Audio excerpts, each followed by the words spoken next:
Good morning all of you. आज की class में पढ़ेंगे हम लोग कॉस्ट ऑफ रिटेन अर्निंग का पार्ट 2।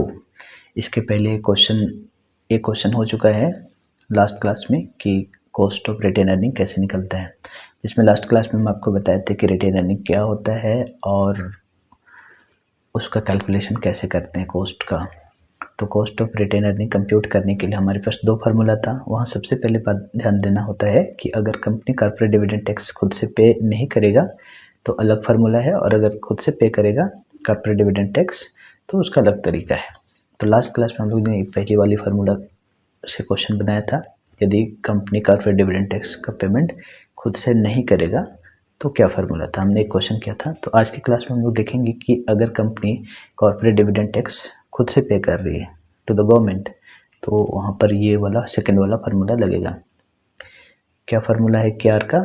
के आर मतलब cost of retained earning, K E into 1 minus brokerage before brokerage divided by 1 plus C D T. C D T मतलब corporate dividend tax.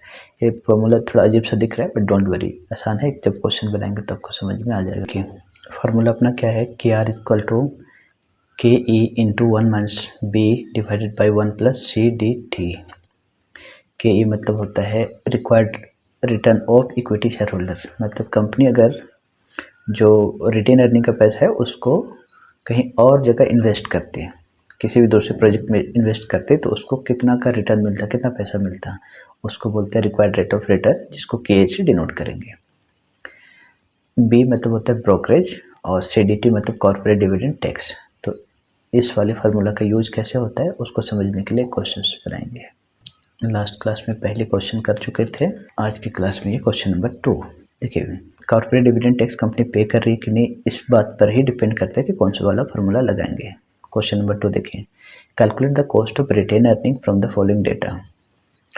The required rate of return of equity share holder if they had invested the funds elsewhere is 12%। मतलब बोल रहा है कि company अगर जो retain earning का पैसा है उसको कहीं और इन्वेस्ट करती है, मतलब खुद अभी रखी हुई है कंपनी अपने पास, उस पैसे को कहीं दूसरी जगह लगाती, बैंक में रखती या किसी दूसरे प्रोजेक्ट में इन्वेस्ट करती, तो उसको 12% का रिटर्न मिलता, इसको बोलते हैं के ई। उसके बाद C D T. C D T मतलब corporate dividend tax, rate payable by the company. देखिए ये लाइन इंपॉर्टेंट है, कॉर्पोरेट डिविडेंड टैक्स पेड या payable by company on dividend distribution made by it is 20%।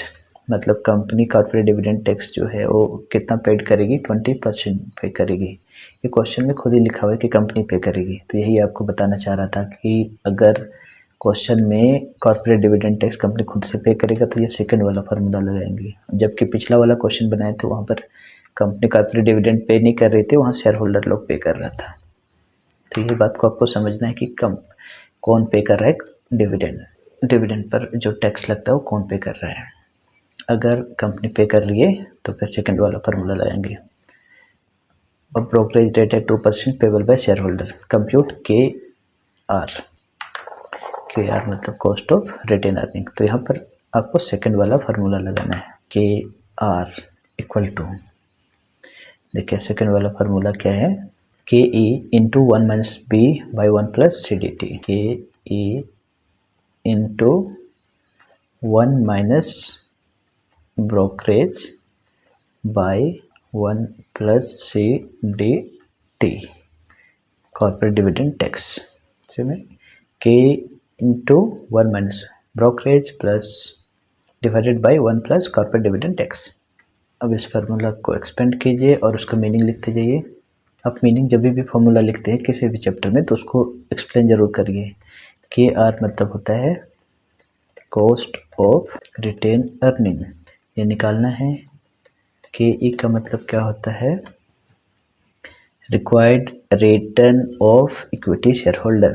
Required return of equity share holder मतलब company अगर इस retain earning के पैसे को कहीं और इन्वेस्ट करती तो कितना का इनकम होता, 12%। 12% लिख दीजिए। फिर निकालना है आपको बी। बी का मतलब होता है ब्रोकरेज। ब्रोकरेज अपने क्वेश्चन में दिया है 2%। और C D T corporate dividend tax 20% ये दिया हुआ है। तो सब कुछ अपने पास क्वेश्चन में दिया हुआ है और हमने एक एक करके लिख लिया। अब इसको सॉल्व करते हैं। देयरफॉर के आर, वो दोबारा से फार्मूला लिखते हैं, K E into 1 minus brokerage divided by 1 plus C D T corporate dividend tax.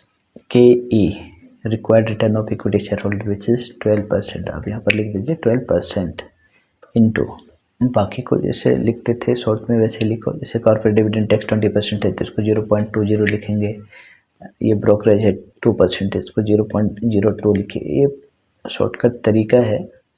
बाकी आप कैसे भी अगर मैथ्स आपको आते हैं तो कई तरीके से सॉल्व कर सकते हैं, कोई ज़रूरी नहीं कि हम जो बना रहे वैसे ही करो, आपको जैसा अच्छा लगता है वैसे बनाइए, बट अगर आप नए हो तो आप इसको फॉलो करिए। 1 माइनस ब्रोकरेज है 0.02 डिवाइडेड बाई 1 प्लस CDT है 0.20। जैसे जैसे सॉल्व कर रहे हैं आप भी वैसे ही कीजिए।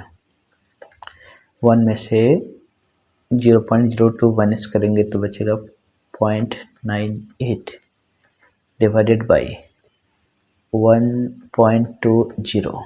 इसको अलग से आप सॉल्व कर लीजिए, 12% को अलग रहने दीजिए। 12% इंटू, अगर आप इसको डिवाइड करते हैं 0.98 डिवाइडेड बाई 1.20 तो आएगा 0.816। अब इसका 12% नहीं निकालना है, इसको सिंपली मल्टीप्लाई करना है, बल्कि आप इसको आप परसेंट के जगह में ना बस आप ऐसे लिख दीजिए, 12 ही लिख दीजिए, ठीक है, रहने दीजिए। इसका परसेंटेज नहीं निकालना है, इसको आपको बस 12 लिखना है, 12 से मल्टीप्लाई करना है। तो अगर आप इसको मल्टीप्लाई करोगे तो आपका आएगा 9.799। इसको हम अप्रोक्स करके लिख सकते हैं, पॉइंट के बाद हम 2 डेसिमल प्लेस तक लेते हैं तो तीसरा वाला हटा दीजिए, तो ये हो जाएगा 9.79 है, उसमें एक जोड़ेंगे तो आएगा 8, तो 9.80%।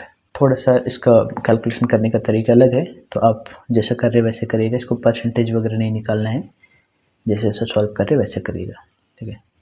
तो ये हो गया आपका क्वेश्चन नंबर 2 डन।